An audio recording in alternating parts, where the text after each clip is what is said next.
Olá, tudo bem? Fala, Senhor. Deus vem aqui através da Bíblia e nos fala, e nos revela, e nos orienta, nos adverte, mostra a direção, como nós podemos vencer. Agora, nós estamos diante de uma situação onde Deus agora revelou o seu grande amor. Deus vem agora e dá a promessa de que colocaria inimizade entre a serpente e o descendente, a descendência da serpente e o descendente da mulher. O Espírito Santo faria esta obra no coração. E o Espírito Santo quer fazer essa obra hoje, colocar no nosso coração aversão ao pecado, colocar no nosso coração um desejo de estar ligado a Deus, não como Adão e Eva que se afastaram da árvore da vida. O tema de hoje, veste da vitória. A vitória foi garantida se eles crescem, e eles creram. Nós conhecemos a história. Adão e Eva, quando eles saíram do jardim do Éden, e isso nós vamos ver amanhã, expulsos do paraíso, mas expulsos com a certeza de uma batalha ganha, de uma vitória conquistada em Cristo Jesus. Hoje, veste da vitória. Gênesis capítulo 3, verso 21. É interessante como que pode vir uma vitória de uma aparente derrota. Foi o que aconteceu com Cristo, mas eu quero te convidar a atentarmos para aquele momento quando Deus agora garante a vitória. E ele garantiu quando o descendente da mulher iria esmagar a cabeça da serpente. Ok? Pisar na cabeça da serpente, ali na cruz do Calvário, diante do altar, no altar do Senhor. Agora então, 3:21 diz assim: no juízo diante de Deus, Deus deu para Adão uma promessa, mas só que ele disse que a promessa ela iria se cumprir no descendente da mulher, em Cristo, que seria o Cordeiro de Deus que tira o pecado do mundo. E nós vimos que Apocalipse 13, o verso 8, é o Cordeiro morto desde a fundação do mundo. Deus não foi pego de surpresa. Deus já tinha um plano especial para salvar o homem.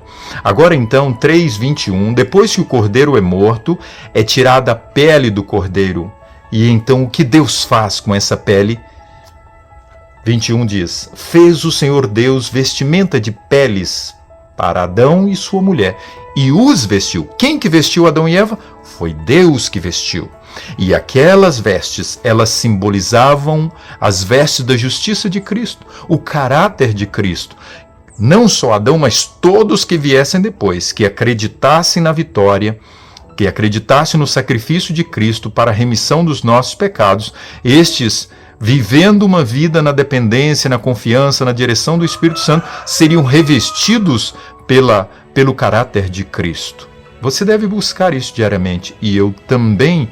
A morte de Cristo, o Cordeiro de Deus, proporciona para nós sermos revestidos pelo caráter de Cristo. Cristo agora deveria vir. Ele ia nascer como um homem e ele deveria viver uma vida de santidade, uma vida de inteira obediência a Deus. Uma obediência total, uma submissão à vontade de Deus. Lembra quando Jesus orou: Pai, se possível passa, mas seja feita a tua vontade. Meus amados, nós temos agora Adão, que ele não se sujeitou totalmente a Deus. A resposta que Adão não deu, Jesus ia dar agora. Obedecer à lei de Deus, se sujeitar ao governo justo de Deus na sua vida. Jesus diariamente se dirigia a Deus como Pai, aquele que cuida, aquele que é soberano. Cristo viria para viver e revelar o caráter de Deus aqui na terra, porque esse caráter foi questionado por Satanás, um Deus tirano, um Deus carrasco, um Deus que não dá liberdade, um Deus que não ama. E ao Jesus vir aqui nesse mundo e viver uma vida de integridade, de santidade, ele iria revelar o puro amor de Deus pela humanidade. Cristo, ele veio como o segundo Adão, no caso aqui a promessa, ele viria como o segundo Adão.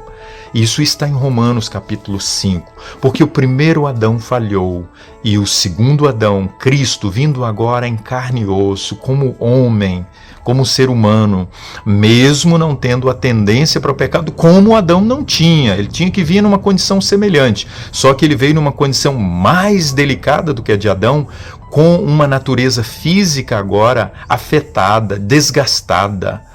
Jesus chorou, Jesus sentia cansaço, Jesus sentia fome. Romanos capítulo 5 e o verso 12 nos fala a respeito de Adão e de Cristo. A comparação entre os dois e o que aconteceu. 5 e o verso 12.